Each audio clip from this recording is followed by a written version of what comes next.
First, let's talk about this organic 100% grass-fed ground beef, 93% lean, 7% fat. Look at that, no antibiotics, no added growth hormones. Y'all, that's my kind of stuff right there. We're gonna make a little bit of spaghetti tonight. Let's start with this. We're gonna brown it with some onion and some garlic.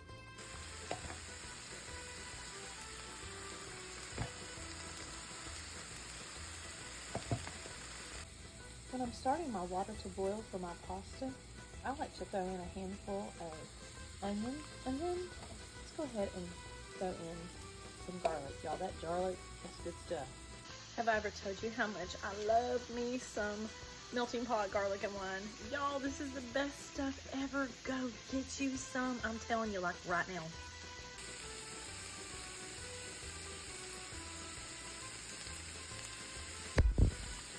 If you don't have fresh herbs, it's okay. Let's just use this good brand right here. This is a good one. I have even the Great Value brand. It don't matter. Let's just get it in this pot of spaghetti. Then I pour just a little bit of water in my pan. Once my meat, this is very lean meat, so that it can just pull up all those little spices off the pan and let them cook into that meat. Y'all, we gotta have some biscuits with that spaghetti, don't you think? Look at that pantry door wide open. We're gonna make some biscuits, all right? Y'all watch. The first thing that we're gonna do is use self-rising flour. I'm gonna pour a good portion of that into this bowl. Whoop, I'm making a mess too, aren't I? Y'all, I'm a one-man show or one-woman show tonight, so all that flour going everywhere was the result of holding the camera in one hand and pouring the flour with the other. But here's the equivalent of about 2 cups of flour. We're gonna make a small well in the middle of that. A little hole. And we're gonna put in some butter flavored Crisco.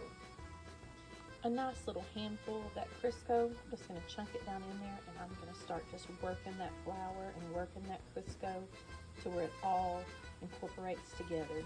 And I'm just using, let's look and see what I'm using. I'm using the butter flavored all vegetable shortening Crisco. All right, y'all, we're just working this in here. I like to do it one-handed, which makes it nice tonight since I'm using my other hand for my camera. And we're just working that shortening into that flour. Don't worry about you working in all of it. When you add the buttermilk to this mixture, you'll be able to pull in the rest of that flour. Okay, I'm gonna make another little well. All right, y'all, I'm making another little well, and I'm gonna pour some buttermilk down in here.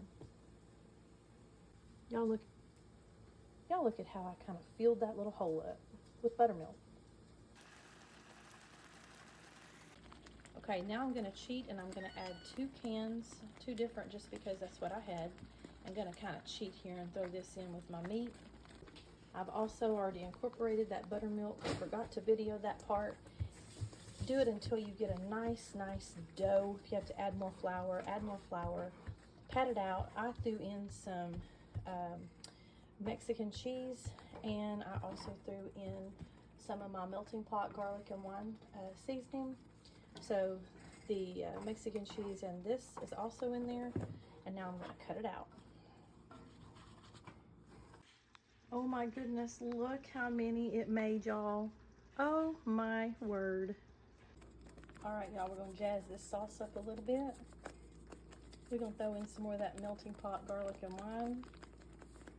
Just to give it a little kick, I am gonna add some Tony Chachere's Creole season.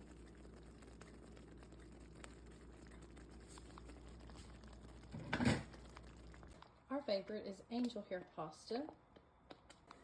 Here's one of my secrets to my spaghetti. Just a little bit, y'all. Y'all, I'm gonna make some lean ground chicken meatballs on the side. Okay, just in case I don't remember to get all of this on video, this is ground chicken. This is dry Italian seasoning, my garlic and wine melting pot seasoning, feta cheese. I'm gonna throw in some onion, and I'm gonna throw in some bell pepper and a little bit of garlic. Let's chop up some sun-dried tomatoes. Don't be alarmed, that's just some feta cheese that was on the cutting board. And I really did give up on it.